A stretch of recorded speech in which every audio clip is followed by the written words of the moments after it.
Can transformation, that sense of the ground moving beneath you, be so gradual that it doesn't make you lose your balance and you don't even realize it till much later? I came to Unitarian Universalism by way of admiration. People that I know well and admired were UUs.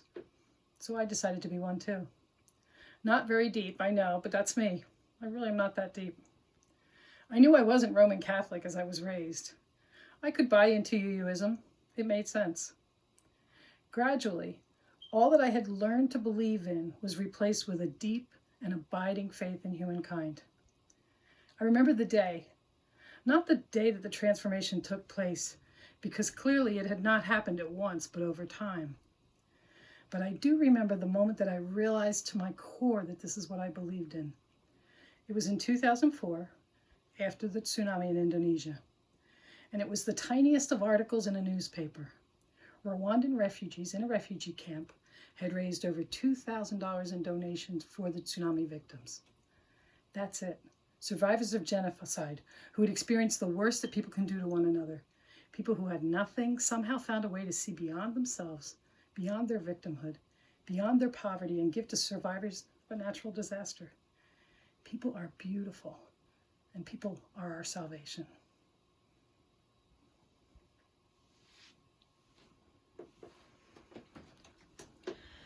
This time last year, I couldn't drive.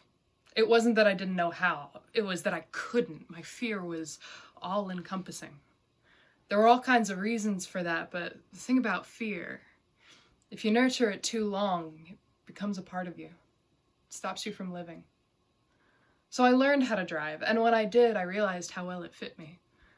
As soon as I had my license, a friend of mine fell and couldn't get up. So she called me to lift her off the floor and back into her wheelchair. When my front driver's side wheel flew off on the parkway, I got back in the car the next day because I needed to drive someone to a place where they were desperately needed. I didn't have time for fear. And in this crisis, I lived in my trusty car, driving groceries to people in need, helping a friend move, getting books to donation centers. I'm not trying to boast on my virtues. I use way too much gas, and you better believe my car's a mess. But I chose this transformation for Mother's Day because these moments remind me of her. It's been 25 years of watching her be the person with the roomy hatchback. She's the first person you'd call in an emergency, and the person who has too much to get done to be afraid. My very favorite things about myself are the things that I've learned from her and the ways that I'm like her. She really and truly taught me how to drive.